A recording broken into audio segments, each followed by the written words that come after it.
What's going on, guys? Welcome to the Base on Balls podcast. This is the week 10 edition of the Base on Balls podcast. This week, am joined by Tita. It's just going to be Tita and I tonight. So, Tita, I'll kick it to you. How are you doing tonight? Well, my team stunk it up this weekend, which is kind of MO for me. My team had a great weekend when we played you. That's like the only great weekend I've had all year.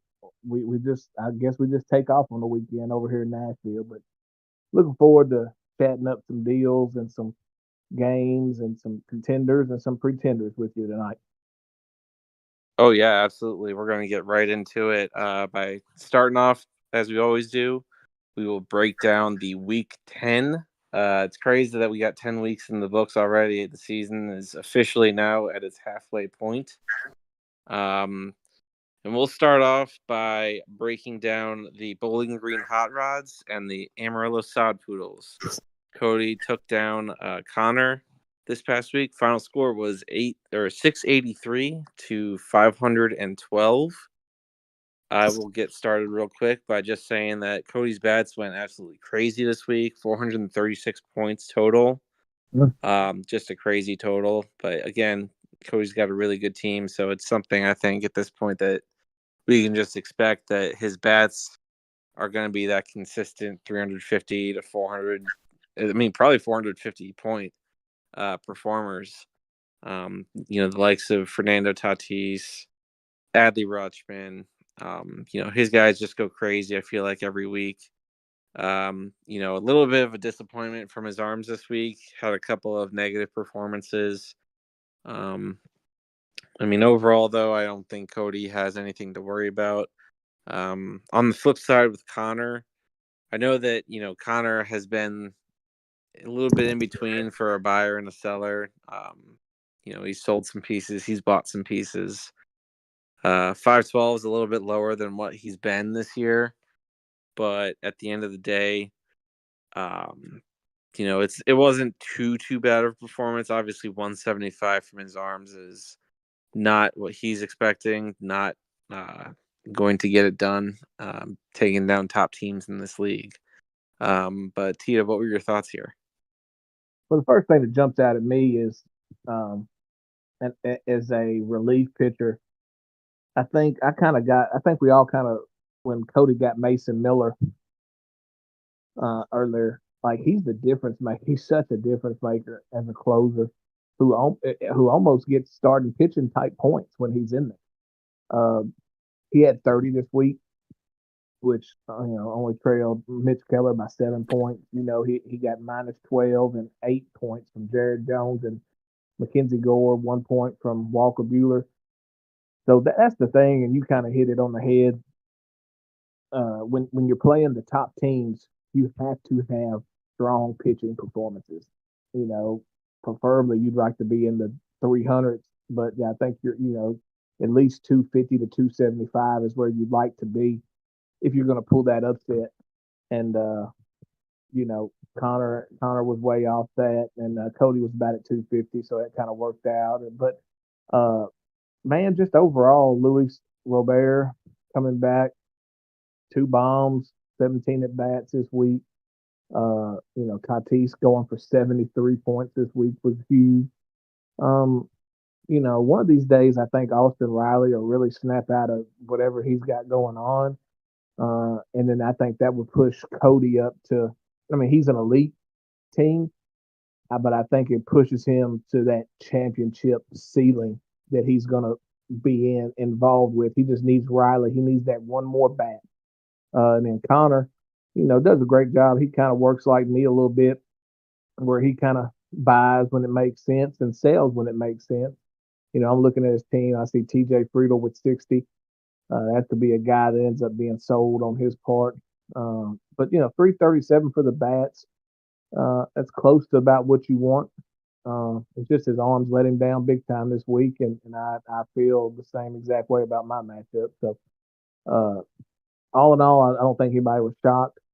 Uh, but it's just how the league is right now. I think we have a clear cut contender list, and then we have a playoff list and then a bottom rung list. So Yeah, I think you made a great point, especially about TJ Friedel, the guy that's been hurt so far this year. Finally got activated this past week.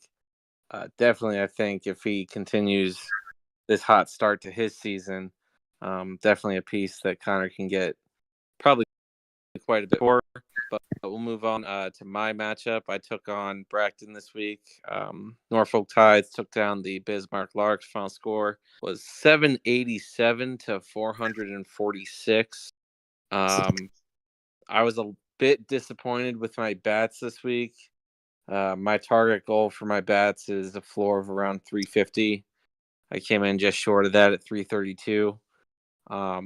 I didn't hit. I think last week I hit or my guys hit like 19 home runs or something. Only had 6 this week, so cooled down a little bit, obviously. But while I say that, I think this is the best week I've probably ever had with my arms. Just an astounding, in my opinion, 455 points for my arms. that's stupid. Yeah, I know. And looking through, I didn't have any negative performers, which obviously I think would be a pretty safe goal for any owner in this league. But even still, that came with 2 guys that had 0-point starts. Because Fott had a 0-point start in his only start this week. And then way back on, I think, Monday or Tuesday, Kevin Gossman had a 0-point start. But then obviously made up with that with a complete game shutout yesterday against Oakland. So he finished with 73. I mean, yeah, I've built this team to where I like it now, and I also like it in the future. That's kind of been my goal, and I've moved quite a few pieces that I do like very much to get into that position. But then to briefly talk about Bracton and his team, his bats were going pretty crazy this week. It was probably about Wednesday, Thursday, maybe even Friday, before I felt comfortable in this matchup, just because his bats, I felt like every time I looked at his bats, they were dropping 60 points, 70 points a night. Brian De La Cruz was good. Stanton hit a few homers for him, or old guys. Like it's funny to see a guy like Charlie Blackmon on Bracton's team of all people. But yeah, I mean, obviously, young team. We've talked about it all the time. He's gonna have his ups and downs with that young of a team. But Tita, what were your thoughts? Well, I mean, the pitching, I think we talked about it last week, maybe a week or before in the PMs about, if you're going to pull the upset, you can't afford multiple negative starts, and you can't afford those multiple negative or single digit starts uh, against teams. And, Galston kind of debunked that theory a little bit, getting 73 after a 0. But, you look at your arms, and that's why, I think I've said this before, you pay for the arms because as you'll see in my matchup, my arms are roller coaster because I don't pay for those arms like you. You have elite arms. Um, Lewis Gill was one of my guys I was big on, and I let him go, and he has turned into just an animal.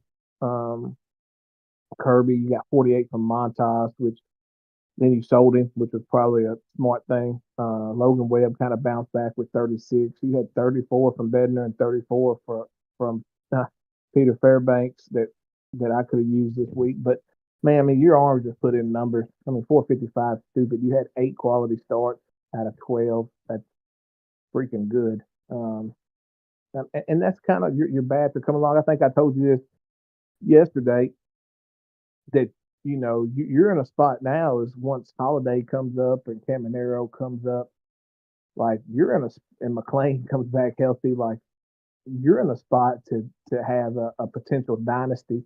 But you all know how that can get derailed with pitcher injury, But I think Braxton's doing a little bit better job in not impulse trading now. I mean, like I said, if I'm him, outscoring your bat, that's a victory. Small victory for me. But I think he's going to end up probably trading a guy like Sandoval for a couple of worse. Uh, and he's got some good young pieces. I mean, I think he got, trading Weathers and getting what he got in return was a steal for him. 37 from Estevez as a closer for the Angels. So, I mean, I think this kind of, like I said, this is all playing out how it's supposed to play out. Um, I don't think anybody expected a guy's arm in a single week to drop 455. That's just astonishing to me. But you know, uh, good luck to Braxton. I know he's just in asset collection mode, and Paul's probably you probably got the best 5-5 team around in any fantasy league, and I think it's only going to keep getting better. You're a dangerous 5, 6, 7 seed right now. Well, I certainly appreciate that, but I think as you were talking, I was looking up and down my bats, trying to figure out what the heck happened, like why I feel like I underperformed. And I found the guy you talked about, like a Pete Fairbanks, Luis Heel. I think you traded me both of those guys. You also traded me Willie Adames though, and Willie Adames this week went 1 for 20 with 8 strikeouts, 2 double plays. He totaled 0 points for me this week. So I mean, I know he's had good weeks in the past. I'm not doubting the guy, but I think That's a I think I Willie. found the culprit. That's a Willie Adames experience right there. I mean, I like Adames too, but that's a week that he will give you, and Yep. maybe in 2 weeks he may go for 90. You know, Right. like I said, but I think you solidified your team, which we'll talk about more. I know in the trade part of it with getting an elite bat with Wilson William Contreras. I'm not calling him Wilson, William. Yep. So, I think you solidified your team in a good spot there. Right. Yep. And that is a little foreshadowing. We'll get into that trade and another one. But for the time being, we'll move on to our next matchup. And it was the Clearwater Beach Dogs. They took down Smell's El Paso Chihuahuas. Hen took down Smell. Final score was 679 to 369. Difference here being, I think, 310 points. We broke it down, I think, in last week's pod that this was probably going to be this type of matchup, but with Smell being at the time 4-5, now 4-6, we kind of talked about would Smell buy, what would his direction be.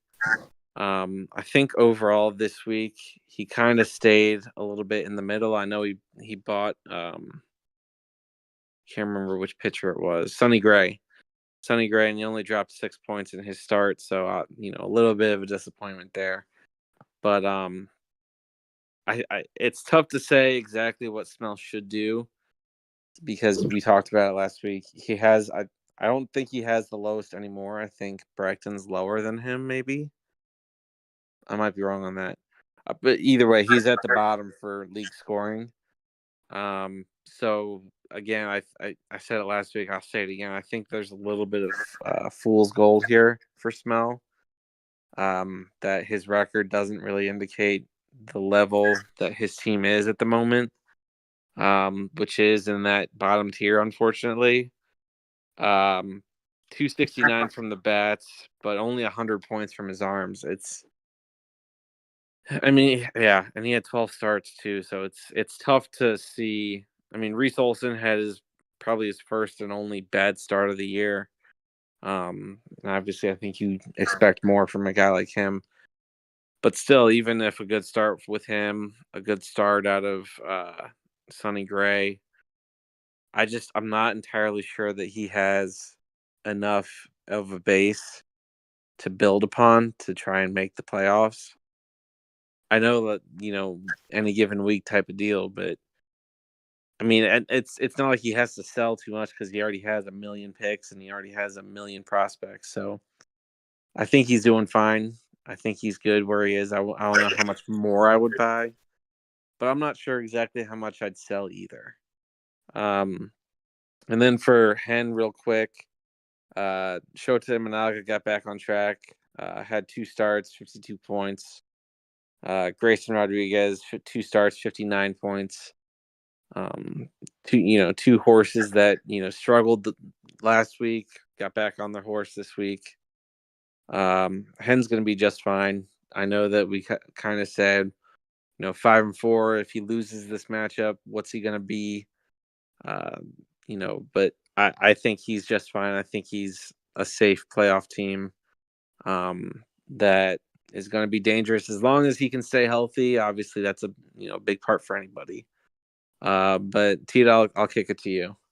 I mean, just looking at it, I think one glaring spot for him that of course, he has really good bats, but I do think his weakness is in his bat, especially now with Kyle Tucker out.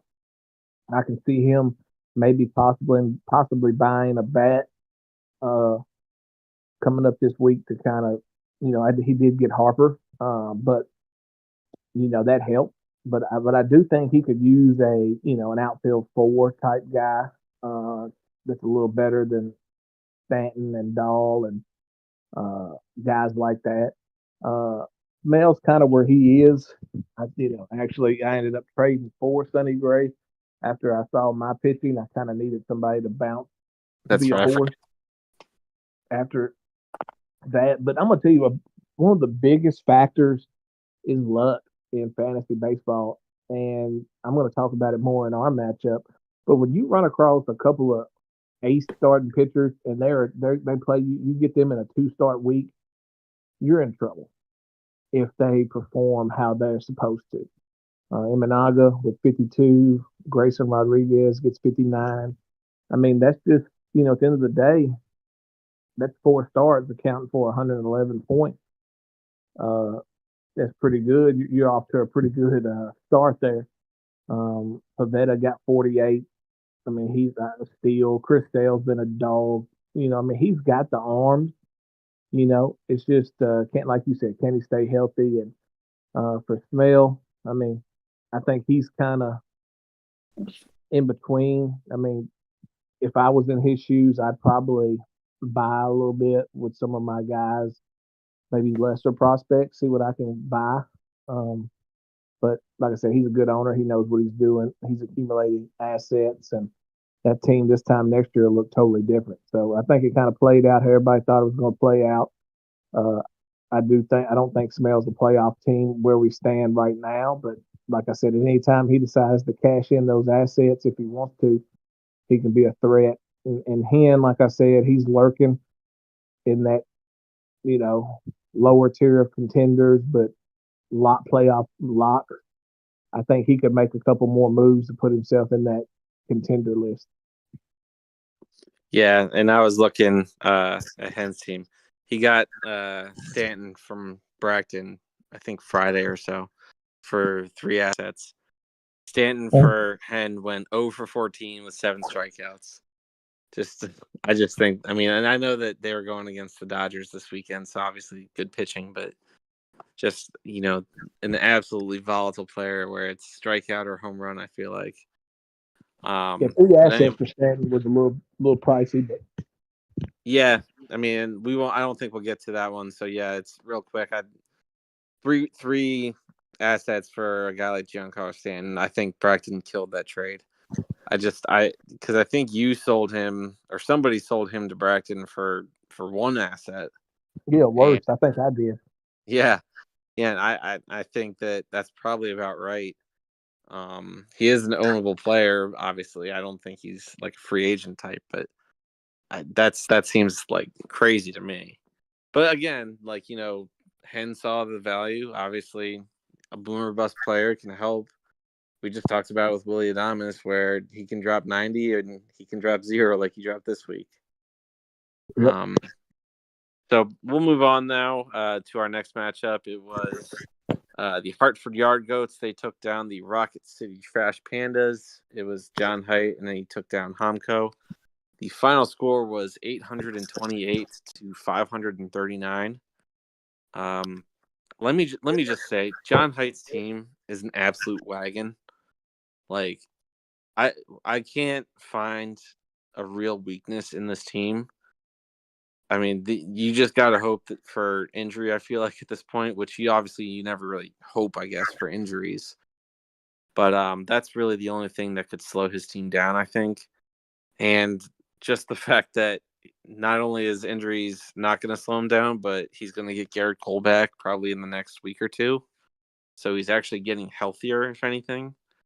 I mean, just breaking this down, 412 from the arms, 416 from the bats. If that's not the picture of really good balance, I just don't know what is. And that's without Ohtani pitching. So, I mean, you look up and down these names, a Framber Valdez, a Carlos Rodon, a Max Fried, Corbin Burns, like these are just absolute stud pitchers and pretty durable, I would say. Like none of those guys, maybe Fried, I guess a little bit. I guess Rodon, he didn't really. Was it last year or 2 years ago that he had his injury? I think it was last year. Yeah, yeah. So I guess maybe he missed half. Yeah. Either way, these guys are pretty solid.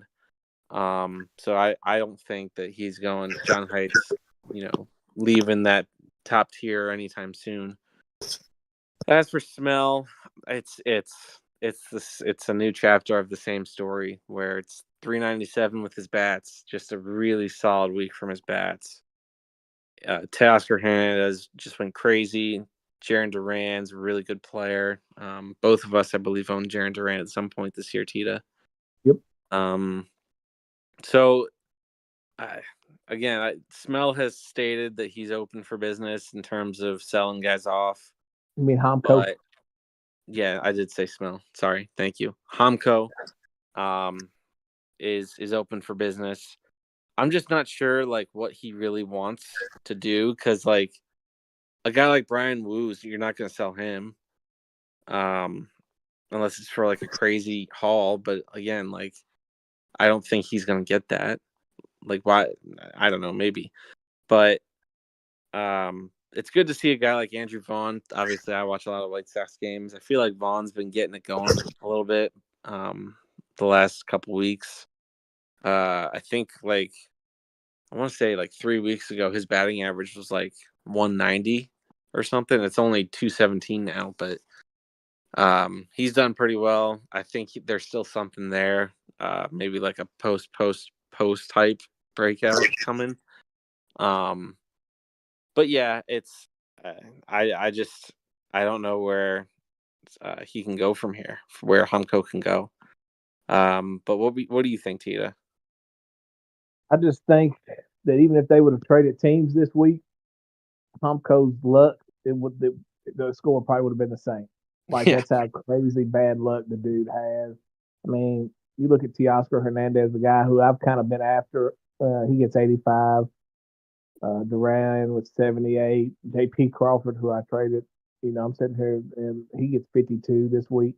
But I mean, even you look at Heights bats, Aaron Judge gets 100 points, and that's I mean, Ozuna, I mean, Lindor, he's very, very solid there. The thing, and that Matt Olson's not done much of anything, and he's still putting up 828. Height does a good job of rolling in these starting pitcher eligible relief pitchers too, and getting points out of them. Really, he had 37, 48. Michael Grove, 57. So he had 57 points this week for those starting pitching eligible relief pitchers. Pretty good. You know, he's a wagon. I think when the sounds upset him, it lit a fire under the yard goats. He's just a contender. The injury is the only thing that could hurt him and stop him, which we can say that about anybody. And like I said, for Homco, he's man, I feel for him because his team's not bad at all, and he's just got some bad luck going on right now. I'm like you. I don't know what he wants to do. I know he talks about blowing it up, but he's not. That's not the kind of owner after being around him for a year and some change. he's not that guy. He's a patient guy, and so we'll see. But I got the trash pandas this week. I'm sure they'll come out and drop 900 on me. But hype is a wagon. Tom Cove is what he is at this point, and we'll see where it goes from here. So when Height runs the table for the rest of the year and then wins the championship for the second year in a row, can we all blame you for lighting the fire under him? Now I'm gonna beat him. Well, again, next time I play him. Oh, all right. I like it. Good. I like it. All right. Speaking of your team, let's move on to our next matchup. It was Tita, and he took on Bry, and the Rocky Mountain Vibes took him down. The final score 654 to 563. It's your matchup, Tita. I'll let you talk first. Well, I was winning this matchup up until I want to say late Friday night. My bats I felt they kept up. I mean, the final score with the bats was 376 to 367. And Bry's got elite bats. Ryan O'Hearn got me 56 this week.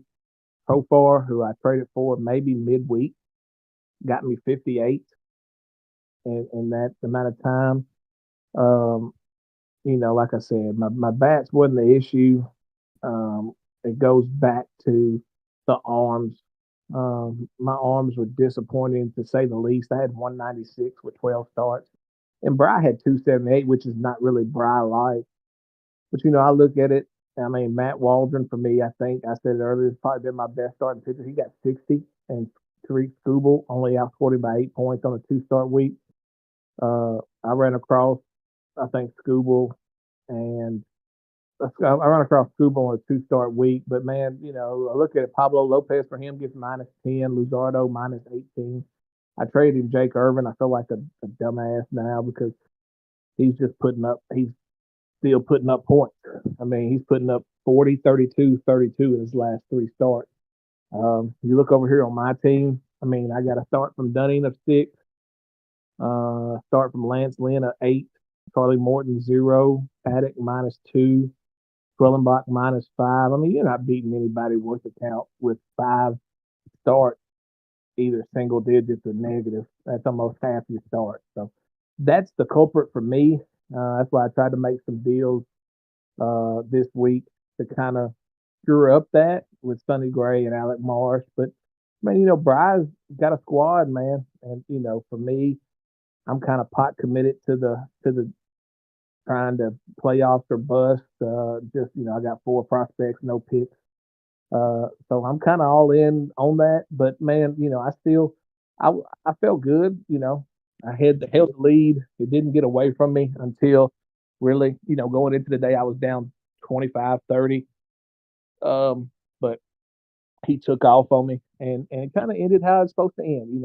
Bryce is a heavy favorite, and I'm kind of that, 6th, 7th seed. This could be a first round playoff matchup. So, our guys competed. I'm close, I think. But this is a contender and a championship contender and a playoff contender, and this is the difference in it.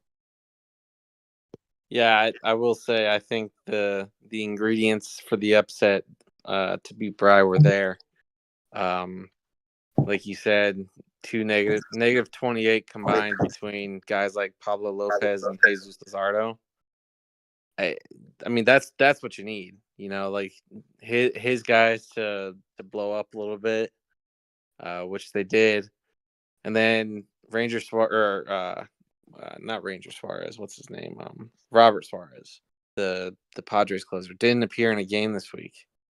I mean, so those, like I said, the ingredients were there. Just couldn't make it happen. But again, like and we've talked in private about your team. I do think your team is solid. It's you're not. I know you're not going to blow it up, so I don't have to tell you don't blow it up. But your team's right there. Like, you'll make your tinker, your moves, and all that. But your bats are really solid. It sucks to lose them, but Jurickson Profar is a really good player. And I think he'll do really well for you. I mean, other than that, yeah, you have good names. Alex Bregman. Well, you traded Jimenez, I think, today. Yeah, But I try to hit. I just felt like I had to get that, and I don't think Sonny Gray's an ace per se, but I don't think he costs what an ace would cost. I think for the cost, he's an ace for me, and I needed somebody to kind of stabilize because same thing I said with this is the volatility of my strategy here of buying arms. I don't get I don't go for the top tier arms, and this is what happens. Last week those dudes were on against you. I think I put up what 350, almost maybe 400 with my arms maybe. mhm. And this week, this is the volatility. This is high ceiling, low floor type guys that I have that they could get me 30, they could get me one, and so that's the difference. And that's kind of what I know with the price that I'm paying for guys. This is the drawback of that strategy of collecting a lot of the mid to lower tier arms. Right, but I think that kind of represents your strategy and your team pretty well. That it's risky in how you operate your team and how you operate as an owner, but the reward's there. It's not like you're operating with risk without any reward. There's clear reward, and bringing in a guy like Sonny Gray, um, is kind of the antithesis of that, I would say, Mm-hmm. where Sonny Gray is never going to be like a 50. He's not, I mean, I guess he could, but like he's not going to bring in 50 points a start. But you feel reasonably comfortable that you're going to get at least 15 to 20 every start, like Mm-hmm. start in, start out, not like 40 and 0 and you're a 20-point pitcher, you Well, I know? looked at it too, kind of, and I know not to go off on a tangent about trades, but for the price I gave up with, losing Jimenez to me is a guy I really like, but having Rendifo and Brandon Lau there, ain't the sexiest names, but it's doable. But trading Sure. Detmers, who I liked, but I don't trust the Angels to develop anything. And those two prospects who are 17-year-olds, I mean, if I decide to trade Sonny Gray next week, all right, let's say I hold him for 2 weeks, he has two, really good starts. Uh, now, what can I get? Now, for me, I may be focusing on, hey, let me get another, maybe a lesser starting pitcher and a couple closer starting pitcher specs to kind of rebuild that part of it when I decide to move them. So, that's kind of was my thought process. But I know for now, you know, it was. I'm a Sonny Gray guy as far as I think he's very underrated. I don't think he's a top 15 guy, but I think he's a top 20, could be top 25 starting pitcher. But that's just like I said, the volatility of what I do with my arms, especially in this league. It took me kind of that was my off-season strategy after being in here a year and kind of looking at how guys operate and you know just how expensive those top tier arms are. I mean, you look at your team and you got lucky on Gill. I don't think any of us thought Gill would be what he is, but the rest of those arms with Kirby and those guys, you knew what you were paying for, and those guys don't come available often. And if they do, I don't want to pay the price to get them. You know what I mean? So, No, 100%. And yeah, you spot on with Gil. Um, I mean, I traded away Tanner Hoke and I got Gil plus plus plus. Just think, I mean, and at the time I was like, well, yeah. Gil's only 25, 26, whatever he was, plays on a good Yankees team. I'll ride it out until Garrett Cole comes back and he'll probably go back into the bullpen or down to the minors. And I'll figure it out then. It was just kind of a stopgap pitcher that's turned into an ace. So you spot on that. It's a lot about timing and it's a lot about luck. Well, I mean, he's had it. I mean, that's a guy I kind of targeted. I think I did what I misjudged about Gill was to me he was a two pitch pitcher, Yeah. and I just didn't really understand. I don't think on how elite his two pitches were. I knew his slider was good, but I mean he's turned it on to another level right now, and I mean I think it's legit. I think he's healthy. I think my scare was the Yankees, kind of controlling his innings a little bit. Um, but man, like I said, that trade right there, that's going to be one of them to come back and bite me. I think. Yeah, we all have them. Obviously, I think of the Justin Steele trade last year, the infamous Justin Steele trade. So, it happens to everybody, and you win some, you lose some, and world keeps spinning. That's a But yeah, but so we'll move on to probably our most exciting matchup of this week. It was the Oklahoma City 89ers, and they took down the Rochester Red Wings. It was Chad versus Dave. Final score 569 to 556, just a 13-point margin of victory here.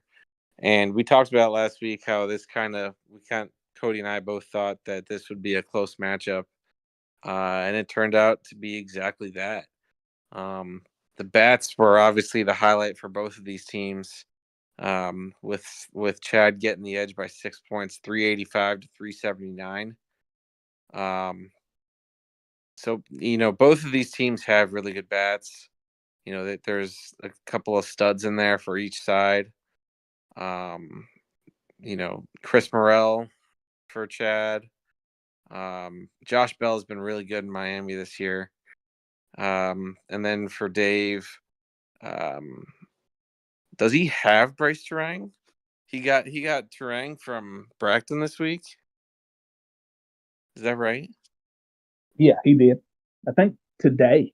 I think, or maybe late last night. Yeah. Oh wow. Yeah, it looks like 2 games. There you go. He must have got him Friday. Heimer Candelario was really good this week, 65. Anthony Santander had quite a week, 4 home runs this week. A guy again that we've both owned, Tita. So yeah, like both they have good bats. Just came down to pitching, obviously, again, where again it was a tight margin, 184 to 177. I think the story here was Chad had the better starters and Dave had the better bullpen, it looks like. But yeah, both. I mean, Chad's probably in a better position to compete for this year, and at least at the moment, I think he's got younger players. Younger studs, I should say.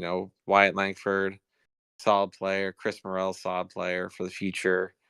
So yeah, like he's got good players, young players, and then Dave, same thing. He made a couple moves this week. Got Bryce Terang in, moved William Contreras out. But he's got pitchers. Jack Flaherty, if he can ever stay healthy, Jack Flaherty's a really, really solid pitcher. You don't expect a -20 out of Jordan Montgomery, or -17 out of James Paxton, and those were probably the difference this week. If he gets literally anything out of those 2 guys, he gets the win this week. Yep. But at the end of the day, he was 1-8 coming in.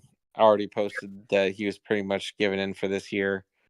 Now moves to 1-9, and obviously gets closer to getting that number 1 pick potentially. I don't even know if he has his first round pick. Probably doesn't. I think Smell probably has it. But as for Chad, gets the win. Moves closer to that 7 seed. That seems like there's a bunch of us fighting for that 7 seed. And obviously getting a win over a team he should get a win over gets him closer. But Tito, I'll let you finish this one off. Well, I mean, you look at it, and Chad kind of went. I think if Chad's playing, you know, a better team, not saying Dave's team's bad, but Chad had 5 starts, either go negative or be single digit. And, you know, that ain't going to get you where you need to be against the heavy hitters. Um, you know, his starting pitchers are getting called up which is good, but I don't think any of them are ready. They're not Paul Skeens or Skeens, whoever you want. Skeens is an ace.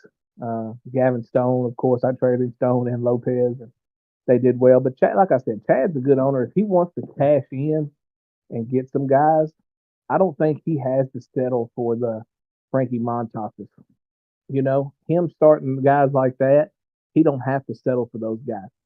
Now, I think he has enough depth that he could move some guys.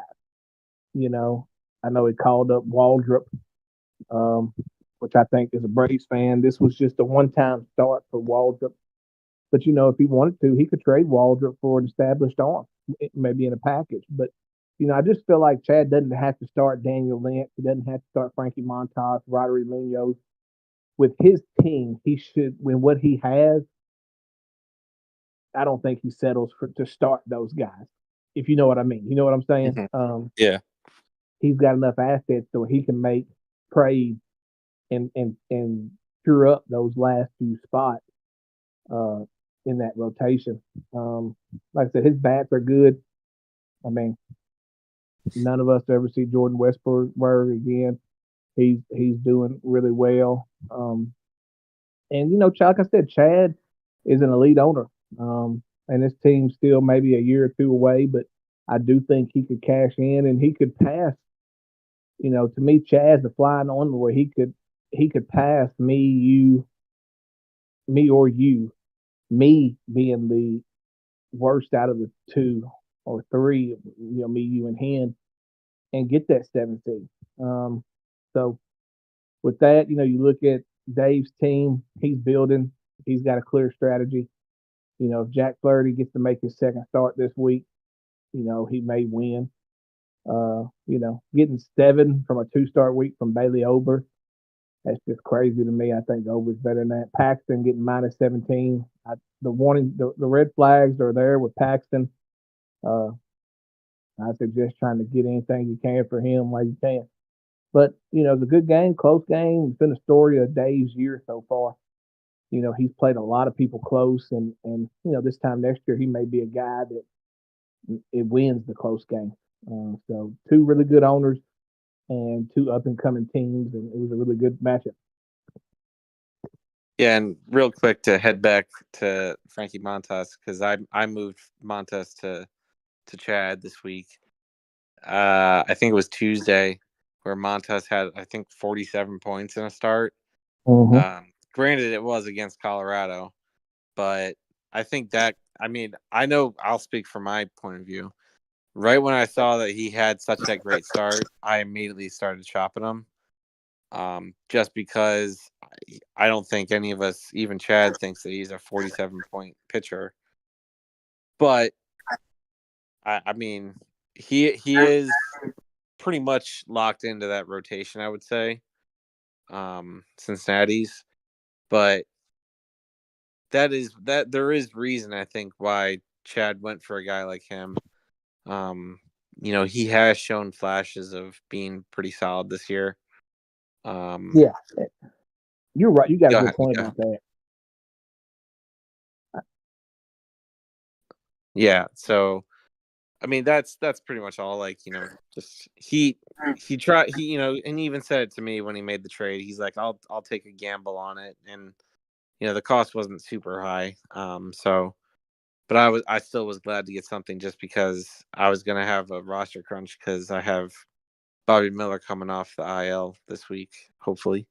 But we will get into our final matchup. Last but not least, it was the Portland Sea Dogs taking down Richmond Flying Squirrels. Jab took down Scott. Final score was 638 to 485. Yeah, I mean, this isn't breaking news. Jab's really good. He's got a really good team.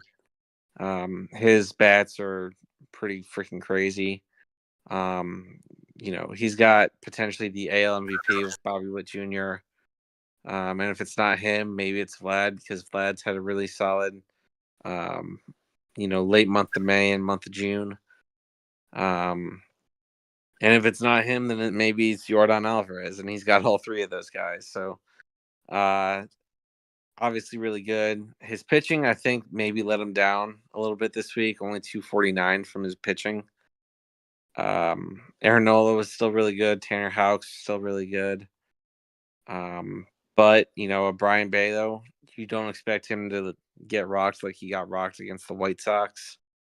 Uh, Bryce Miller, same thing, got rocked in his start.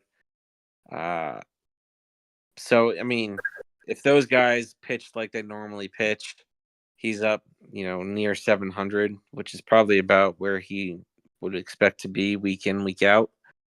Not much to say there. And then for Scott, his bats were pretty solid this week.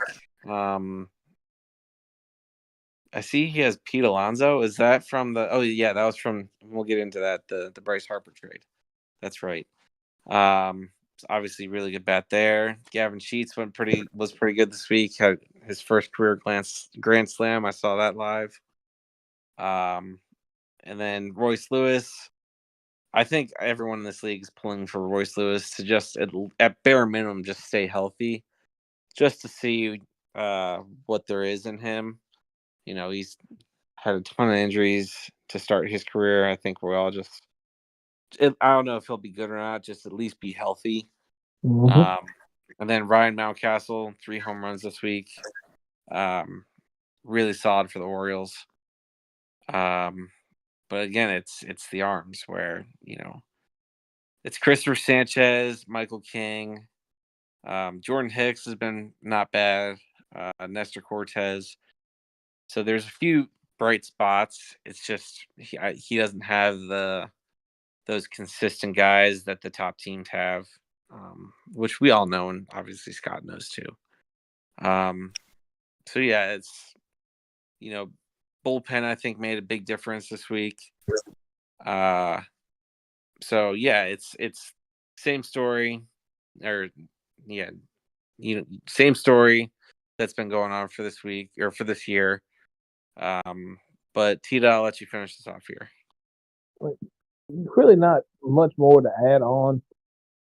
Um, Jab's team's legit. He's one of those contenders. Him, Cody, Height, and Bry. I think are the 4 horsemen of the league. They're the elite. We're all trying to catch them. Um, and Scott, I think he's kind of in between on trying to figure out this team and what to do. Playing with Scott in another league for a long time. He is a patient man. He's a lot like Chad. Uh, he's going to trust his roster building. He's going to trust his thoughts, and uh, he's a really, really, really good owner. And I mean, I do think he's got Amador, he's got Nick Gonzalez in the minors. That if he needs to, he's got some pieces that if he wanted to cash in, I think he's playing the long game. I think he's got his eyes towards next year, kind of trying to make a push. And so, I mean, yeah, I mean, I don't think this matchup was surprising on any point for either owner or anybody in the league. I mean, it's just kind of where they're at right now in their team building spot, So they'll be fine. Jav's going to be a contender, and Scott's going to be there and build his team, and he's a really good owner. So it all kind of went how I think everybody expected it. Yeah, absolutely. We broke it down, I think, last week that this kind of ended up where we thought it would, with Jab getting the pretty easy win over Scott. But that will conclude this portion of the podcast, the recap portion.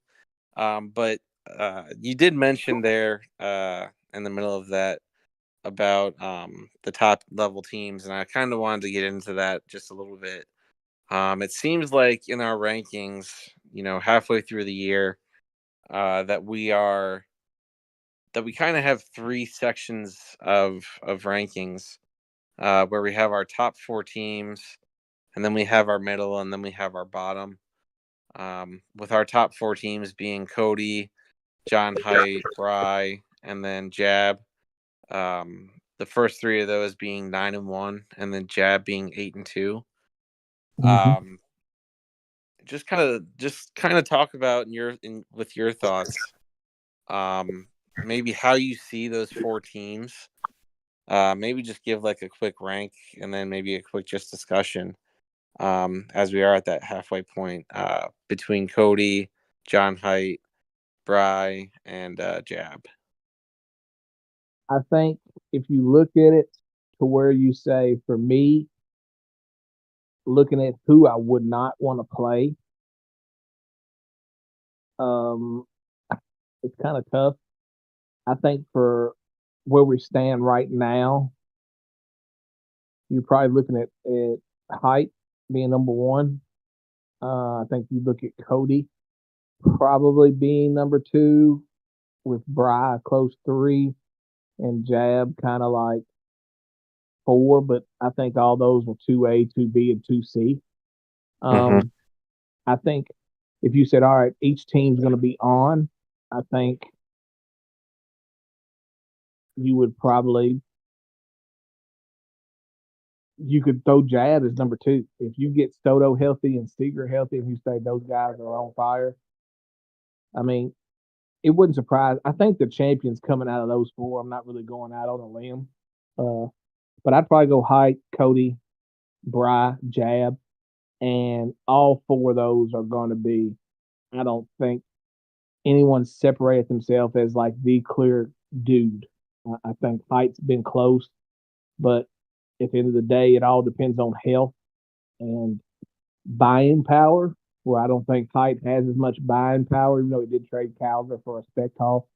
Um, whereas Bry, Jab, and Cody, they have more room to buy with what they have. So I mean, it could all switch up by the trade deadline and afterwards. But I think that's the consensus top four. I think for each one right now where we sit.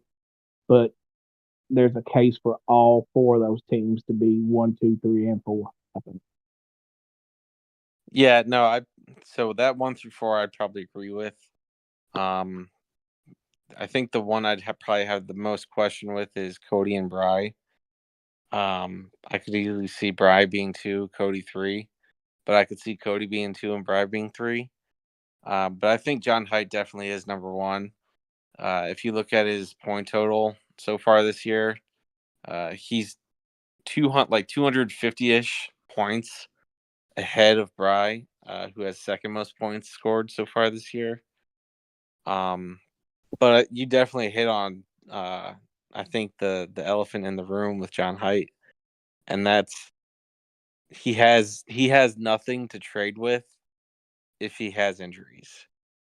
Yeah. Like, a Cody, a Bry, like if they lose one of their top guys, they have assets to go and maybe not acquire a top level guy, but just at least something that'll keep them floating. Yep.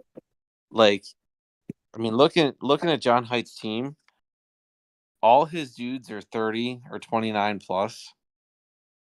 And, we've said this a million times, I feel like. But his future is just so questionable because of that. And he has 6 guys on his injured list, but he only has, well, I guess he made that trade with Cowser, so he has 7 prospects now. But I mean, you're not gonna get like, say he loses a Corbin Burns. I mean, I'm not hoping for that, but let's just say it happens. You're not gonna get anything close to Corbin Burns with 3 prospects, you know. And it's obviously you have a similar strategy where you're kind of all in. You don't have many prospects to speak of or picks. So I mean, your stakes are pretty much the same as John Height's, where you're both playing the game of hoping nobody gets hurt, and if somebody gets hurt, it's gonna be a pretty big hamper, I think, on your chances for this year. See, Um, I'll tag team that one with you. For yeah, me, I don't think I'm a championship contender. So for me, I feel like I could trade a Sonny Gray. I could trade some of these guys and they can get me enough spec capital back to kind of build into it what I need to build into it. I think where Height is, he is championship or bust. And Yeah. that to me is a little bit different to where, like I said, I mean, I don't have that aspiration. I'm trying to be playoff because once you get in the playoffs, we've all said it, anything can happen. Yep. But I do think it does limit me some, for what I'm doing. But there could be a point to where later on in the year, man, maybe Chad's really gaining ground, and maybe I look to trade a bat like Christian Walker at the deadline to a team that needs a bat. Um, so for me, I think there's more wiggle room in what I'm doing. Whereas Hyde he's all in on all in, and there's no wiggle room. Like his main goal is to win the championship, and anything less than that with his team is a disappointment. Whereas with my team, it's not a huge deal because I'm not in that championship or bust mentality. I'm more playoff or bust. Right. Yeah. I definitely think that for John Height, the stakes are higher. Mm-hmm.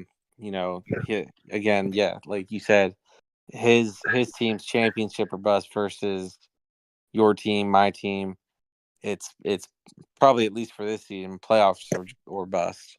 But that is a pretty good segue into what I wanted to talk about next, where we have that top tier, but there just seems to be just such a big middle. And I think that middle's kind of starts with Hen, and then me, then you. But then I think we could include Chad in that, and I think Smell's probably still in that. I know what we said about Smell and his team and his point total and blah blah blah, but I think there is a pretty good, at least at this point, 5-team middle. I mean, you could probably throw Connor in there too. But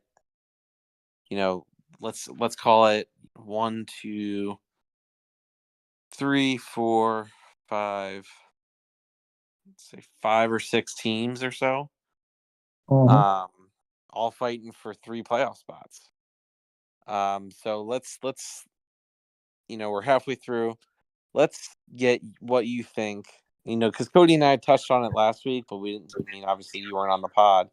What do you think are those final 3 playoff teams? Assuming the top 4, what we already talked about, they're in the playoffs. Who are the final 3? I think right now, I think the middle is not as big as people think because I don't think Smell and I don't think Connor are actively looking to make the playoffs. I think if they can get in there, they're fine with it. But I think they're just in asset collection mode. I really think it's 4 teams for 3 spots. I think it's right now. I think it's Hen at 5, you at 6, and me and Chad fighting it out for 7. Um, to me, Chad's more dangerous um, than I think a lot of people give him credit for.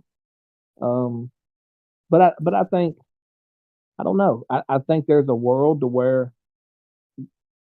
if I had to predict it the rest of the year, I think I'd go you with the 5 seed. I think Hen drops to the 6 seed, and I think Chad comes up there and gets the 7 seed. I still got to play Cody again. I still got to play you again. I mean, my schedule's the hard. I mean, and I lost to Connor. No offense to Connor, but you know, I don't know if that was helped me much. Um, but I just, Chad's got, Smell next week, and then Hen, and then I have uh Homco, and then I have you. I have to win the games I'm supposed to win. Um, because I want to say my last two games are like Bry and Cody. Um, so I mean, I think if Chad wanted to, and this is on the premise of if Chad keeps buying, if Chad doesn't buy and keeps, no offense to Chad, and I know he listens, if he keeps rolling out Daniel Lynch and uh, some of those lesser tier starting pitchers, then I think I'd take the 7 seed. But I think right now I'm going to pick you to be the 5. Um, I'm going to pick I'm going to pick him to be the 6, and I'm going to pick Chad to be the 7 seed. Well, so talking about schedules, just so you're aware, I appreciate that you think I'm a 5 seed, but remember, right now I'm 5-5. This coming week I get John Height, and then like we said, I play you in week 12, and then week 13 I play Hen, and week 14 I play Cody. Oh. So this 4-week stretch probably determines my season. I think probably 2-2 is what I can hope for. I think anything less than that, and I'll be in real trouble. So yeah, it's going to be an interesting couple weeks here, month or so for me. For me, I would say that Hen's probably going to be the 5 seed. But I think our matchup, the winner of that, might be the 5 seed. I just, again, I like Hen's team maybe more than anybody in the league, just because of where I had him preseason. I mean, my ranking hasn't really changed from that. I think he is still. I know the records don't say it, but I think he's a top 4 team. I think he's probably ahead of Jab, maybe. But again, I don't know. It's tough because I like Jab's team too. And then, so let's say he's the 5.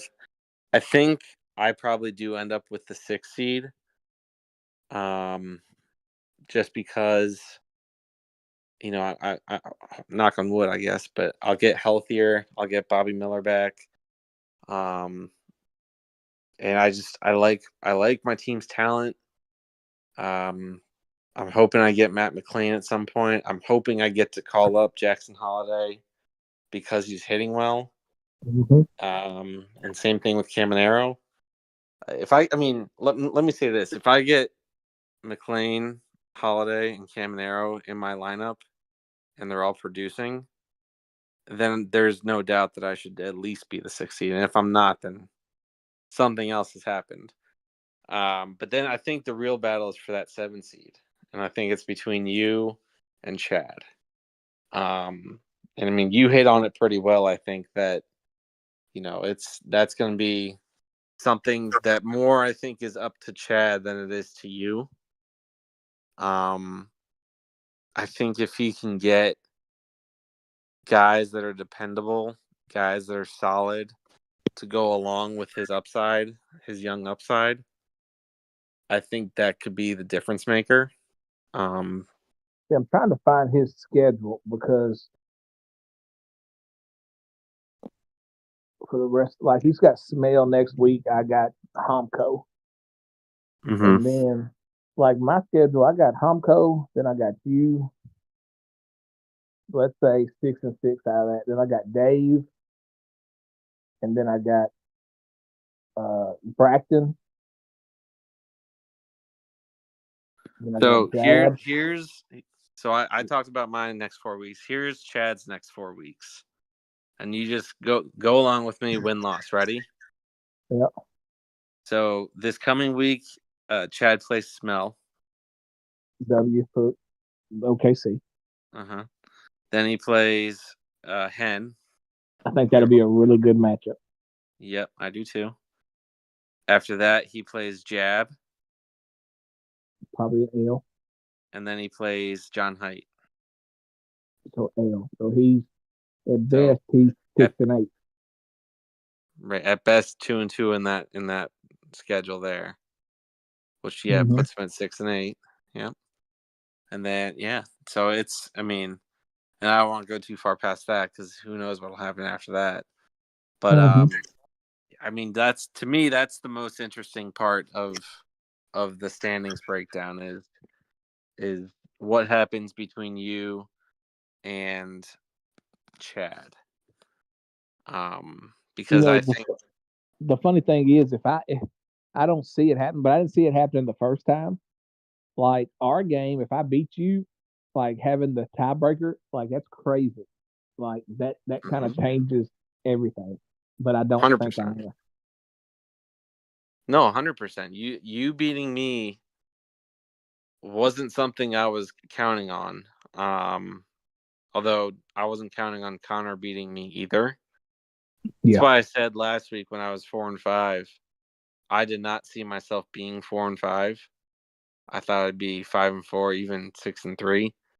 Mm-hmm. Uh, but being now 5-5, it puts me in a spot where I might need to get a win that I otherwise probably shouldn't. And maybe that starts this week with John Height. I kind of doubt it. It could though. I But mean, you've been putting up points, and the thing is, you need to win. That's like when you lost to Connor, and I lost to Connor. You need to win the games you're supposed to win. Like these yep, next 3 weeks, I need to go 3-1 at least. I need to beat Humco. I need to either, you know, if let's say I lose to you, beat Dave, beat Braxton. Because right. then if I can get a 2-game lead on Chad, I feel a little bit better. Hmm. Because I still have 2 matchups against Smell, Hmm. and I think 11 wins kind of gets me in. I really do. But Yeah, that's the next part of this where it's like, what's for the 7th seed? How many wins do they have? Because I think last year I was the 7th seed, and it was 19 games. So, but I think I went. I want to say I went 9-10, and I made mm-hmm. it. And obviously, with an extra game, probably 10 wins is that threshold. Yep. So, but then to kind of move it along even further, we saw the trades that happened this week. We saw the first trade that I wanted to quickly get into. We're not going to do a whole segment like we've done in the past. I think the poll that Cody and I and Braxton put on this week, um, nobody said that they liked the trade portion, which I thought was surprising. But the people speak, and we're going to try and listen. But it does speak to a larger issue that I wanted to get to. But if you wanted to break it down real quick, it was that uh, Bryce Harper trade earlier this week. I'm looking for the details. It was Hen getting Bryce Harper, and Scott got Pete Alonso, Robbie Snelling, and Andrew Painter. And there's a stipulation where Scott will owe Hen a worst by Halloween if Snelling gets called up in 2024. So with all the call-ups, and there's been just like a crazy amount, I feel like, of call-ups, I first-time think that call-ups. work's gonna hit. You think it's gonna hit? Mm-hmm. Yeah. So what are your thoughts here then? If let's say we'll just say that there's a worst added in on that, so it's a 4-for-1 for Bryce Harper. I think is the worst going to Hen if Snelling Yeah. gets called up. So it'd be 3 for Oh 2. yeah, yeah. So it'd be a 3-for-2. I think Bryce Harper is a top 7 bat in this league overall. I really do. Alonzo maybe top 30ish. Um, I don't think Alonzo is a complete of hitter as Bryce Harper is. I think Harper's bat's going to age well. I don't know if Alonzo's bat will age well. I think Alonzo, as he gets older, is going to turn into like Christian Walker. But a little better. That's to me. That's the comp for when in 4 or 5 years from now. I think. Like I said, that depends on where Alonzo lands in free agency too. Um, but I mean, Bryce Harper's elite. But I also think with Scott getting Andrew Painter, who I think comes back as a stud, and Robbie Snelling, who I think is a stud, those are 2 stud level starting pitching specs that I think, and they're extremely volatile. But if I'm in Scott's shoes, I do this deal probably 10 times out of 10. And if I'm in Hen's shoes, I probably do this deal 10 times out of 10. So I think it made sense for both parties where they're at. I mean, you look at now what Scott has in his minors with Meyer, um, Painter, Snelling. He's got some other arms. I think those are really good arms to have, And so I think Scott is kind of like, hey, I can take the downgrade in the bat to make sure, which in the, it ain't a huge downgrade. I think over the course of a year, if both of them are healthy, it may be a 200 point at best differential. If you tell me all of them play, if both of them stay healthy, I think it'd be a max 200 point differential. Whereas I think Snelling or Painter hit and they make up that differential. Right. Yeah. I think you're spot on with the breakdown between Harper and Alonso, and that to me is the key of this entire deal. Where Bryce Harper needs to be in that tier that's solidly above Alonso, simply because the presence of Robbie Snelling and Andrew Painter in this deal is a huge portion for Scott.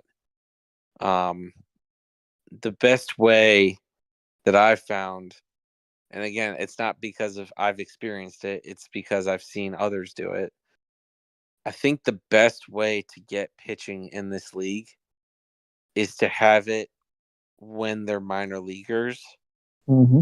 And then when they get called up, they're on your team already, and you don't have to go trade for them.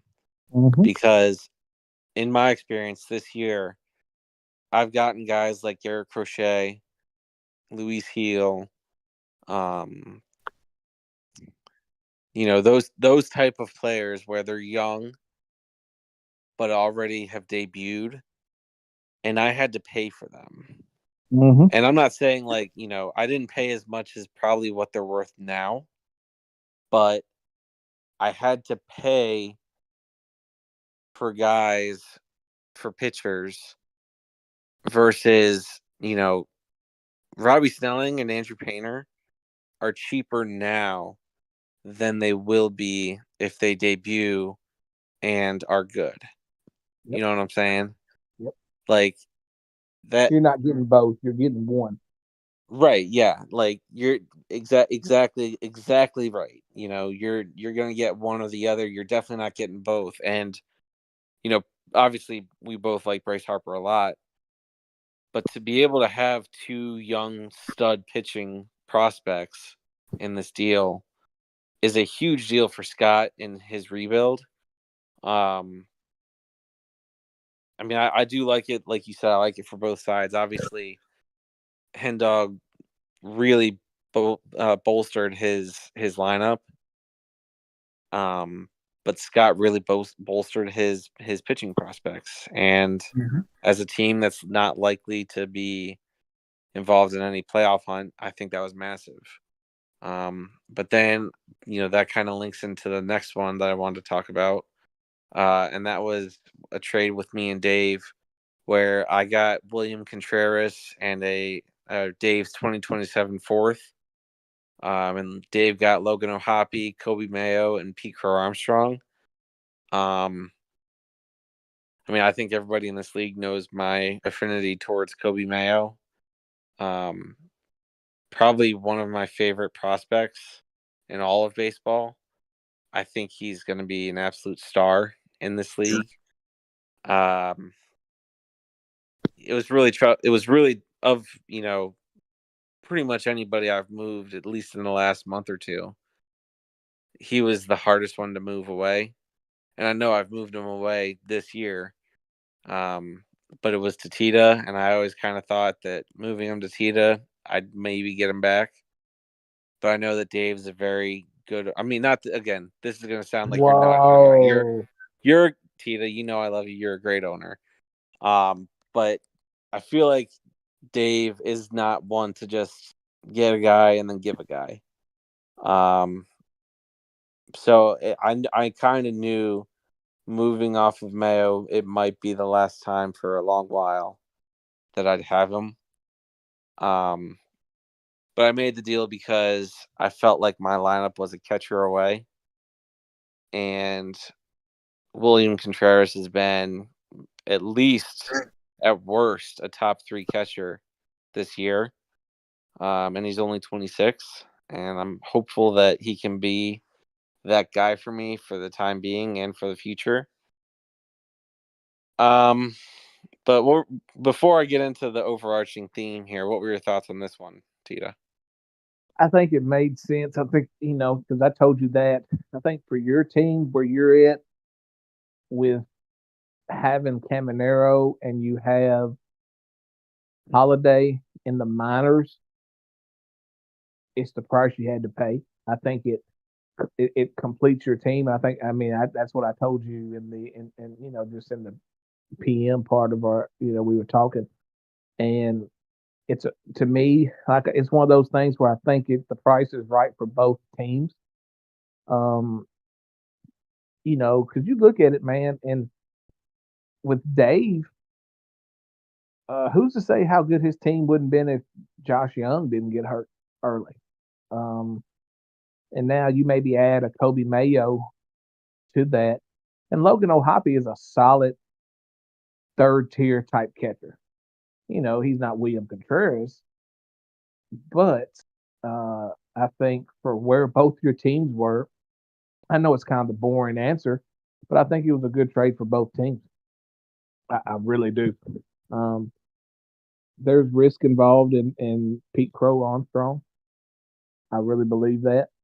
But there's also, risk involved in every player. But I just think where both your teams are setting, it made sense for both of you. Because, like I told you, you add Caminero and you add McLean and you add Holiday to your lineup with Wilson Contreras, Gunnar, Steer, freaking all them dudes, Josh Naylor, dude, you're loaded for the next 5 to 8 years. And so it just made sense. It really made a lot of sense for both of you to do that deal. Right. Yeah. No. And your line of logic was exactly my line of logic, where I'm building a team for this year, but more so for next year and 26, 27. That I think that 3-year window or so is truly where I can hang with a team like Cody. I can hang with a team like Bry. Obviously John Height.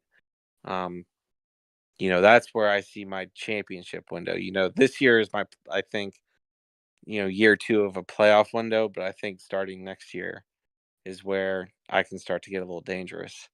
Well, I think if you But look at long term view of teams, I'm not sure your team doesn't have the most. If somebody said, "Hey, I'm going to pick teams right now. This is the team I'd want for the next 5 years." I don't know if anybody beats your team. I think it's you and Chad is the top two, like 5 year from now rankings. Um, I know people may have had that hard to believe. Uh, and then I think Smell's going to be up there too with the team he's building. So I mean, there's a bright future for you and that and what you got built. Um, and the thing about what I like about yours is you don't need as many guys to hit.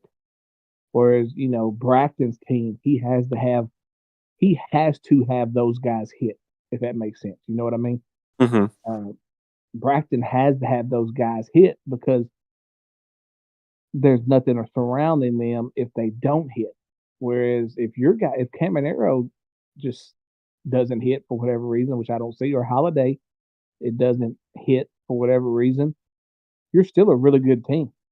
You know what I mean? Yeah. You don't have to have those guys be the main course. Those guys are, sides and appetizers and dessert. So I think that's what kind of puts you and even Chad to an extent in a different spot than some of the other teams who have the high end young talent, but they have to hit. It's hit or bust. Well, let me put it to you this way then. There is an overarching theme that I was getting at that I'll get to. I promise for the listeners. I promise. But you saying you would take my team for the next 5 years over any others kind of piqued my interest. So I'm looking here at Cody's team because I do somewhat agree that I'm probably a top 3 team that I would take for the 5 year window that we're talking about. But Cody's team I think is right there. So let's play a quick game here. Would you rather for the next 5 years have Mackenzie Gore, Hunter Green, Jared Jones, or George Kirby, Garrett Crochet, and I'm trying to think of my third best pitcher. It's between Bradley and Bradish. So one of them two. Who would you rather have? I think Crochet and Kirby. I'm gonna lean to that side. I like Crochet. I'm one of the high men on Crochet. Probably everybody is, but I think Crochet is a horse. George Kirby is a horse, and then Bradish. The only thing that worries me about Bradish is that elbow. Yep. You worry that it's a ticking time bomb, but it may not. And I do think your other guy though in Bradley. I think it's Louis Gill. Right. Yeah, and I thought about putting him in too, but I know that I think he's a solid 4. I mean, Mackenzie Gore is good. Hunter Green could be elite. I just don't love his ballpark. Sure. And then Jared Jones, I think is going to be elite. I really do. I think he's a guy. Like I said, my only thing is I look at everything, the whole picture of what you have, what Cody has, what Chad has, and Bry's close in there because Bry's got some good assets. But it's not built on. I don't think you can build your team on elite starting pitching just due to the volatility and the injuries. I think when you look at your bats, I think the starting pitchers are the accessories. I think your bats have to be legit. And just looking at your bats, let's on best case scenario, Caminero, McLean, and Holiday come out to their ceilings. Well, hell, who? I wouldn't want anybody else's team with their bats. Yeah. And then you still got Suzuki, who would be in his 30s. But you could, there's some people you could trade off. But just looking at your team from top to bottom, it's set up really well. And I think Chad's team is too. I think Chad's team is going to take a little longer to develop with those arms, the younger arms, which is why I've kind of advocated for Chad. He don't need my help, but if I'm in Chad's shoes right now, I'm cashing in on some of those specs, the Waldrops, the Sotos, the Whites, some of those guys. I'm cashing in Cavallis, and I'm gonna sure up the bottom half of my rotation because I know I got Joe Ryan, I got Paul Skeens, I got Yamamoto, I got 3 aces right there. So I'm solidifying the bottom half of my team, and with especially my starting pitching depth. And then I may look to dabble in trading a Max Clark or a Walker Jenkins and solidifying my bats more. And Chad would still have 35 plus specs. You know what I'm saying? Yep. I think that part of it is where Cody's elite to me because Cody's not afraid to make the splash. You know what I mean?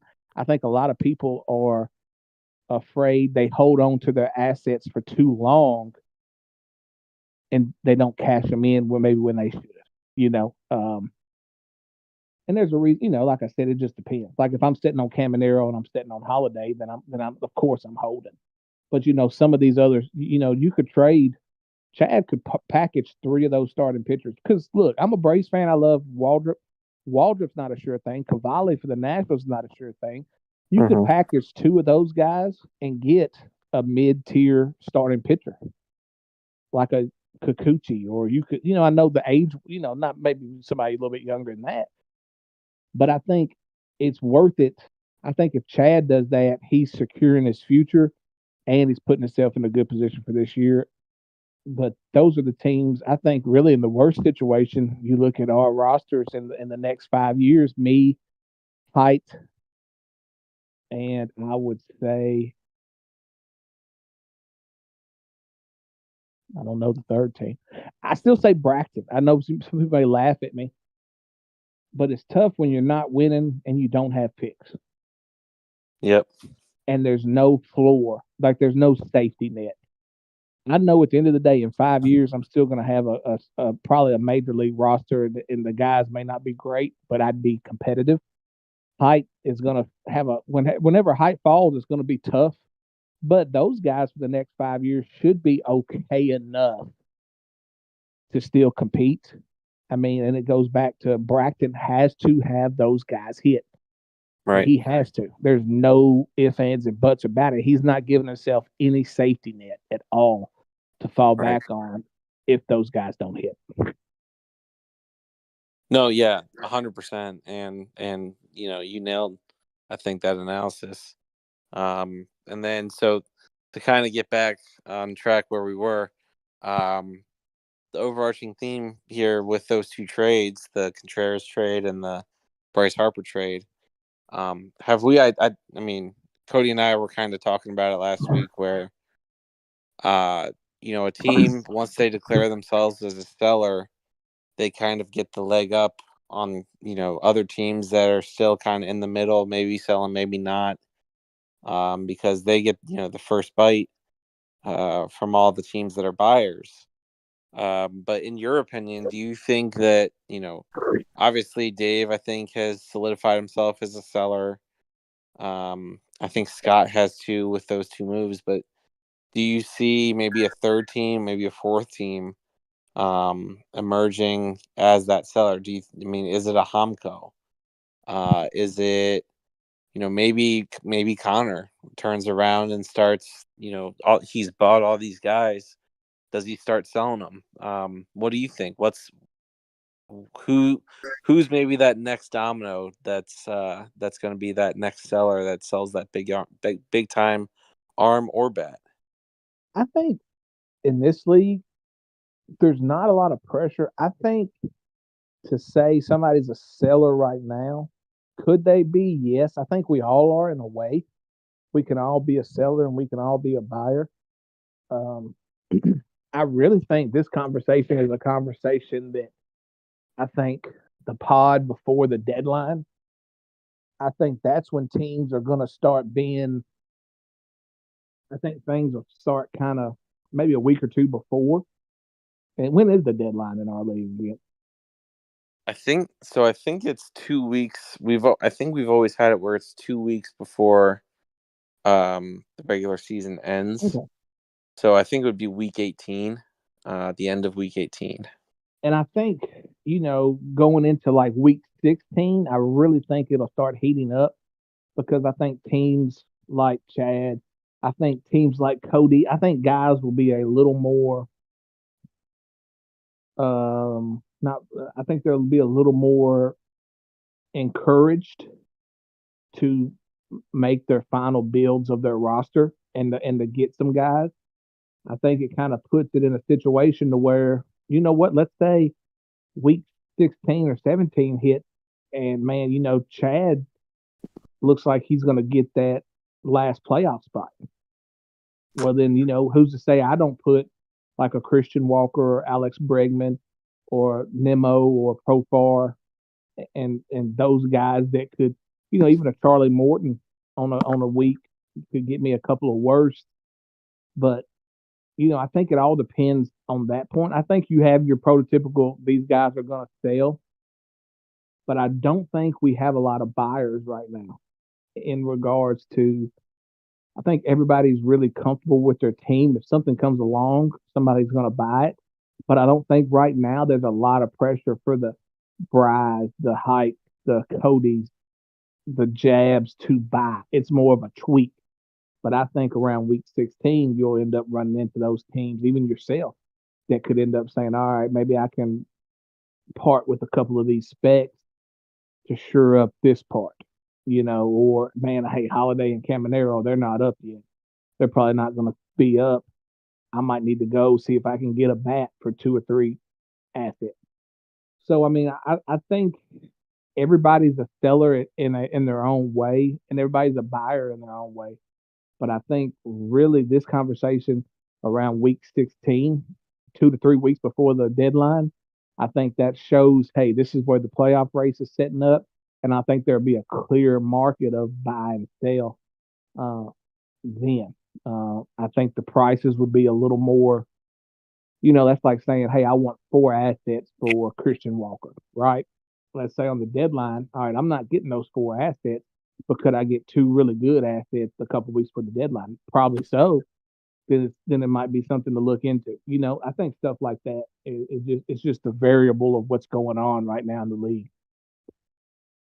Right. No, I definitely agree that the stove is going to get hotter and hotter as we get towards the back end of the season.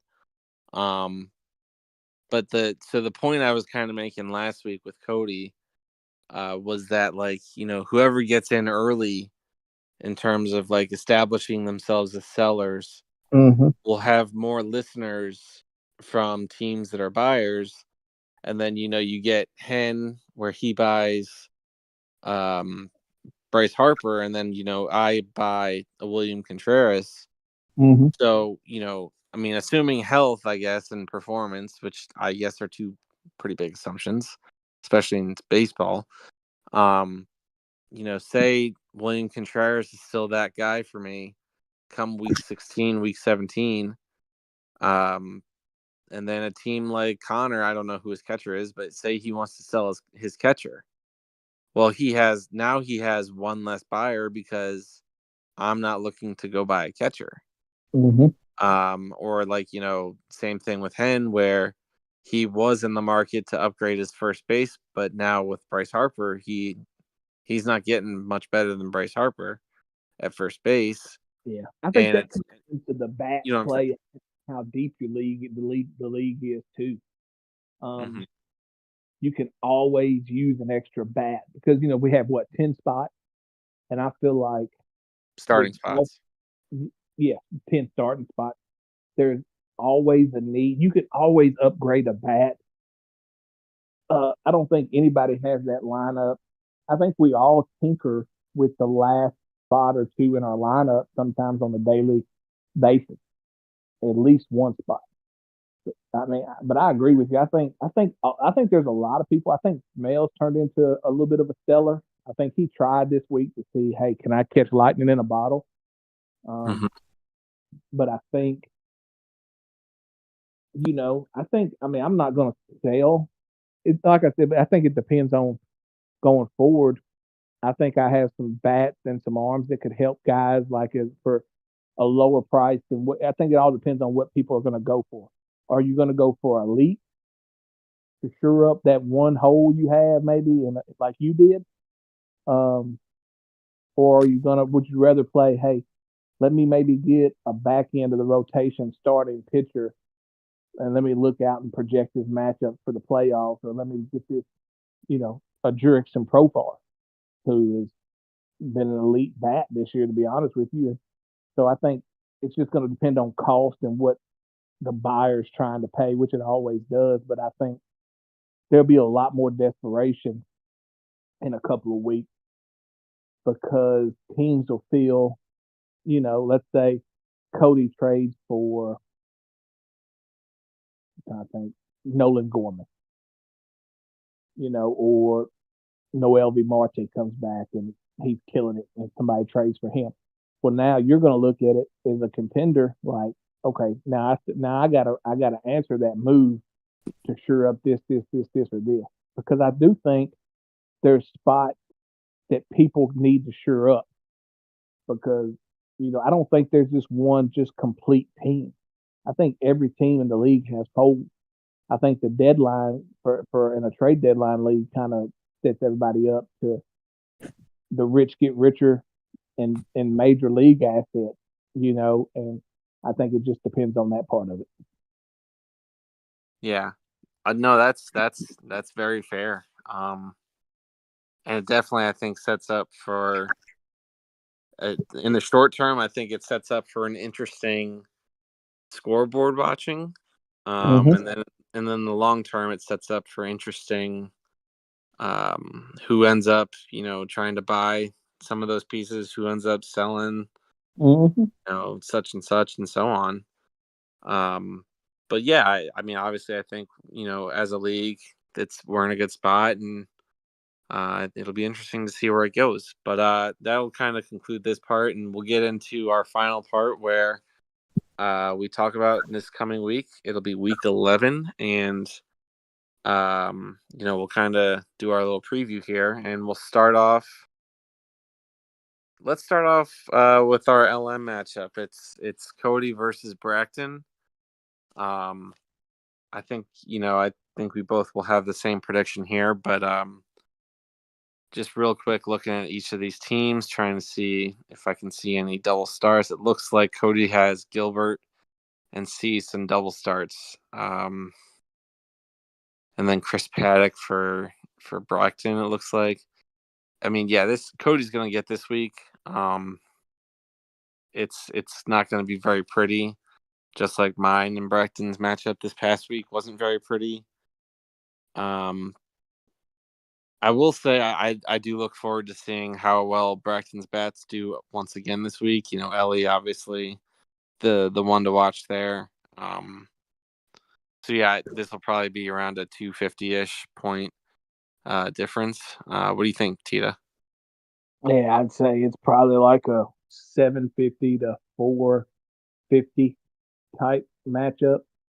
Because right now it's a 490 to 543 is what Fantrax has, and Cody's only got 4 pitchers in the lineup. So I don't see Braxton scoring 490. Good, but I'm gonna say Bowling Green by about 300 points. Yeah, no, that's probably about where we're gonna end up. We'll head on to our next one. It is the El Paso Chihuahuas taking on the Oklahoma City 89ers. It's Smell versus Chad. You can go ahead with this one first, Tita. I think I think Chad's gonna win. I think Smell is kind of retooling again in his own way. I think he, like I said, he was trying to catch lightning in a bottle this week. I think Chad kind of gets it going around midweek and it wins pretty comfortably. I'd say Chad's gonna win by I'd say 175, 200 points. Yeah, so this one's interesting because both of these teams are 4-6. The only two teams in the whole league that are 4-6. Um, but it's funny because I look at that and they're 4-6. But on the season, Chad has scored 1,200 more points than Smell, and it's just funny looking at the duality of how this league has been set up, and how uh, two teams with seemingly very two different rosters on the season at least can have the same record. It's just funny to me. Having said that, I do think Chad's going to win this one. But I do think if Smell keeps it close, I think he's not entirely out on trying to chase that 7 seed. Um, I think a loss this week maybe would squash the hopes there, because I don't think Smell's schedule is going to get much easier. Um, so yeah, I mean, I think Chad wins. I think he'll be up around 600 again, like he kind of is most weeks. But I don't know that Smell's going to get up to 500. So we'll move along here to our next matchup. We got the Portland Sea Dogs taking on the Amarillo Sod Poodles. We have Jab versus Connor. I mean, this one's kind of the same thing where, Connor, I think a loss here for Connor kind of puts an end to any dreams he might have for that 7 seed. Um, and I think that's what ends up happening simply because Jab's team is really good. His bats are just insane. Um, I like Connor's bats too, but I think the strength of Connor's team is his bats, and I think Jabs are even better.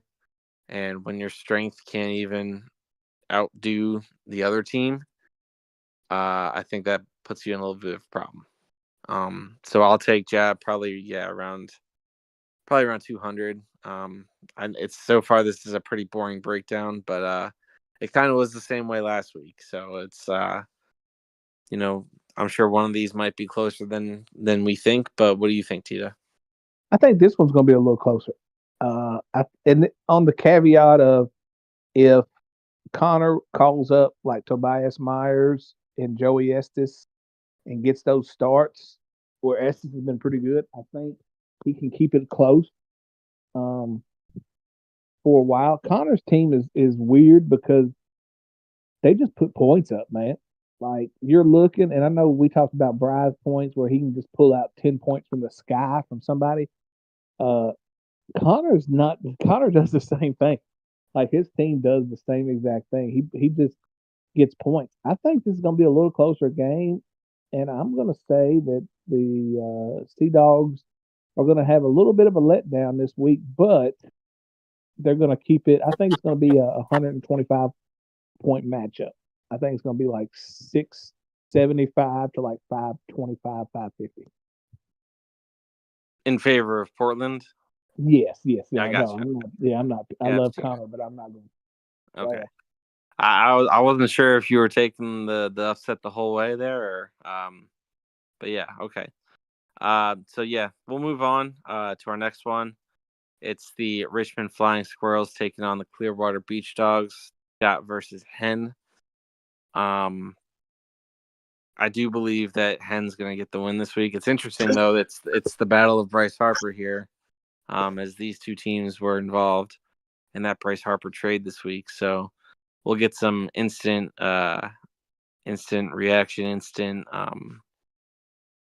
to see how just to see how those two players individually, Alonso and Harper, will do against each other. I think Hen will win pretty comfortably, probably around that 250 point mark again. Scott will probably struggle to get to 500, where I think Hen's probably going to reach about 650 or so. What do you think, Tita?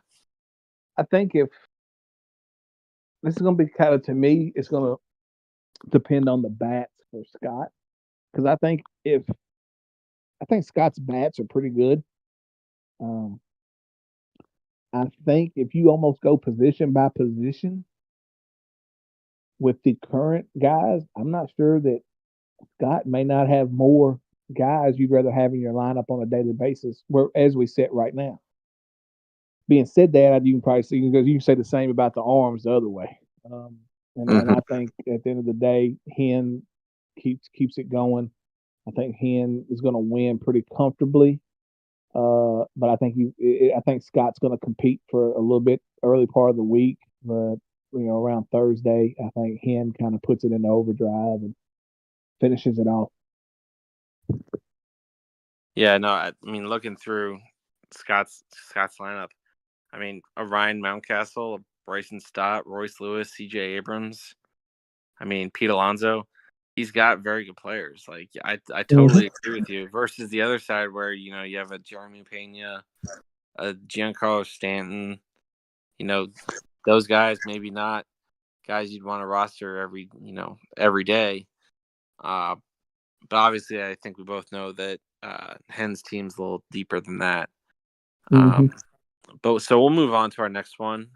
We got the Rocket City Trash Pandas against your team here, Tita, the Sounds, taking on Hamco. Yeah, I mean, just I think Hamco needs to do like a rain dance or something to try and reverse his bad luck. But I don't think it's gonna help too much for this week. I do think this week will be so far of the matchups we've talked about. I think this one might be the closest. But I do think your team, Tita, is going to win probably around 100 points. I think you'll clear 600. Um, I don't think that Hamko is going to get to probably like 550. Um, so I mean, within 100 to 100, that's probably where I think this matchup will end. What do you think, Tita? Well, I think my bats have shown they're pretty consistent in where we're going to be. I think what keeps me from being a surefire lock as a top 6 team, 5 team, is just the arm volatility. And I think you can kind of say the same thing about Homko. I do think that he has. This is a big week for me, a sneaky, because this is going to be, I think, a sneaky good game. Um, because you know as well as I do, if Homko's arms and bats align, they can beat, and they're both on. They can beat anybody in our league. And so, I'm going to pull it out. I do kind of like some of my matchups this week. I got a couple dangerous matchups that, the good thing about having 12 or 13 starting pitchers is you don't have to use those matchups. So I have 11 starts now. I might see if there's something out there that makes more sense than Dane Dunning against the Dodgers as well. So, I mean, I think I'm going to win, but I agree with you. I think it's going to be a lot closer than records might indicate. Um, and I think it's really going to come down to arms, which it does every week. But me and Pomco, both of our arms are on our staff is extremely volatile, and it could end up costing one of us this week. Yeah, and looking at your team, Alex Bregman, I think that's going to be a very key part of this week for you. His health, I think, is pretty paramount to your success. I know in our matchup, he was a big reason why you beat me. So I think as long as he's healthy, and it seems like he is, he had negative X-rays, and seems like he'll be ready to go. But that's definitely a big player to keep an eye on in your matchup. We'll move on here to our next one. It's the Rocky Mountain Vibes taking on the Rochester Red Wings. It's Bry versus Dave. I think this one's probably going to be similar, that it's going to be closer than what we think. I mean, Dave's got a really good team, and I just it's hard to say. It's hard to say that just because of his record. Like, I mean, he has the worst record in the league. So to say he has a really good team, I mean, it's probably not correct. I mean, obviously the record says that, but you just look at this team, like a Jordan Montgomery, a Jack Flaherty, Ryan Papaya. I mean, Bailey Ober. Like, these are good players. I mean, that's just the arms. Then you look at the bats. Logan O'Hoppe, I like, obviously. Bryce Turang, Jonathan India, Carlos Correa, Riley Green. These are good players too. And I don't think you can just say, oh, they're just going to roll over just because it's Bry. I mean, obviously, I think Bry is probably top to bottom. I'd say at least the top 2 or 3 roster in this league. But I do think it's going to be a closer. I'm going to pick Bry, but I don't think it's going to be this typical, over by Friday. Yeah, 9-1 blowout. versus 2-8, 3-17. Right. So I will take Bry, but I think this is probably within I'd say 150 or so. What do you think? See that. I mean, I can see that. I can, I think with Bry, like his bats really carried him this week against me. I do think Scooball is not in for, he's just in for one start. Cole Reagan is in for one start. I think there's a world where by Saturday, it's still a competitive game. I think it's going to depend on the health of guys, of course, and everything. I'm not going to be the one to just write off Dave and say, all right, this dude can't win. I think it's going to be a super competitive game, really, for most of the week. But when you throw out guys like Scooball, you throw out Reagan, You throw out some of those arms that Bry has, and his bats are kind of relentless. Uh, Bry's a good owner, man, and I think he's going to figure out a way to pull it out. But I think it's going to be close a lot of the majority of the week. Yeah, no, I totally agree, and I saved the last two matchups that we talked, that one that we just talked about, and this one coming up for a reason. I think they're probably going to end up being the two closest ones of the week. But we will dive into this last matchup, and I think it's a big one, not just because it involves me, but I think it involves the best team, and according to Tita, the best future team. It's the Hartford Yard Goats taking on my Norfolk Tides. Me versus John Height. Tita, I'll let you get first word here. I was actually looking at your two-start pitchers. You may have Soriano and you might have Crochet. All right, Think so yeah, I'll go first then. Just because I've already kind of broken this one down before we even started the pod. It appears that John Haight's going to have two start weeks from Jose Barrios, Corbin Burns, and Carlos Rodon, and potentially Max Fried as well. That spells real trouble for me. Mm-hmm. I mean, looking at his roster for tomorrow, at the moment, he only has two bats, which is helpful.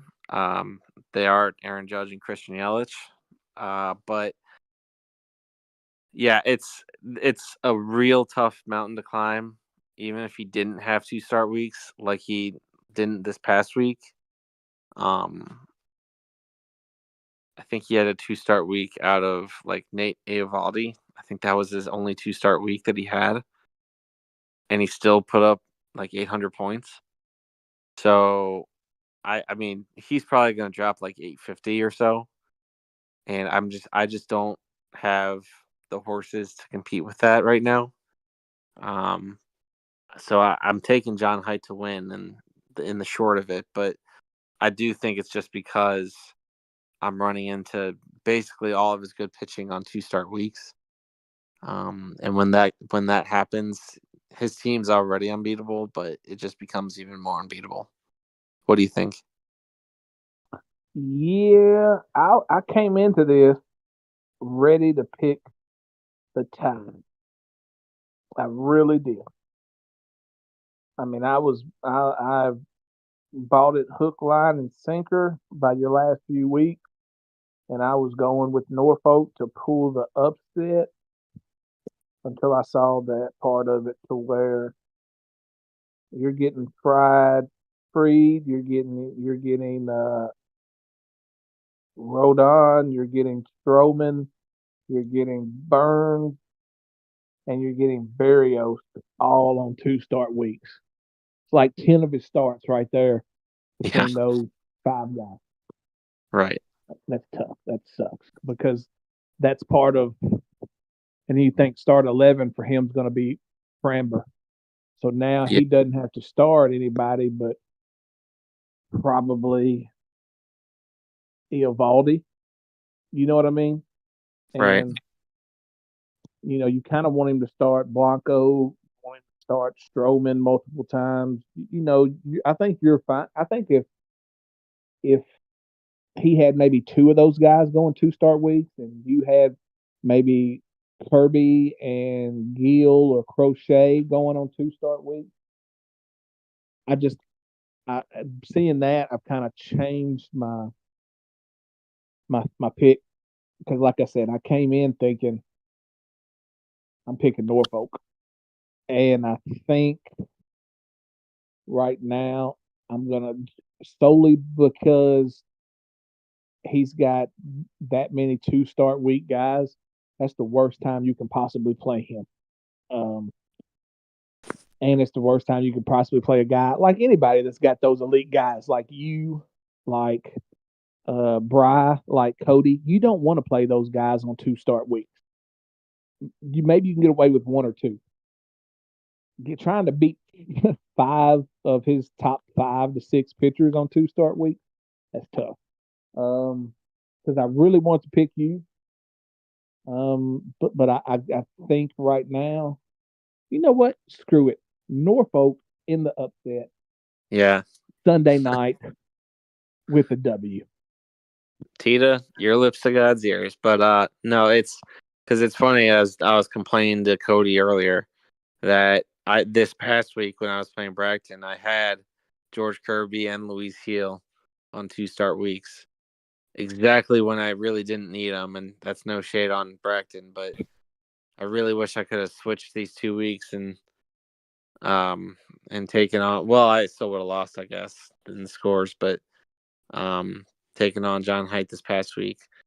But I mean that again, hopefully you're right. I kind of doubt it, but that will conclude this portion of the podcast. We're going to kind of wrap it up here at the end. I'll open it up first to Tita. If you have any last comments, the floor is yours. Great league, man. I enjoy it. But it's always fun. It's super competitive. It makes you work strategically to try to build and roster build. And there's always tweaks you can make. And like I said, it's just I think it's a really good league. I always say that every time I'm on here. I'd put this league up against anybody um, for in anybody's league, especially in a dynasty of just owner acumen. And so, looking forward to another really good week here. Yeah, and I'll echo that. Obviously it's not me, it's not Cody, it's not Bracton that makes this league. It's you guys, and I certainly appreciate you guys for making it what it is.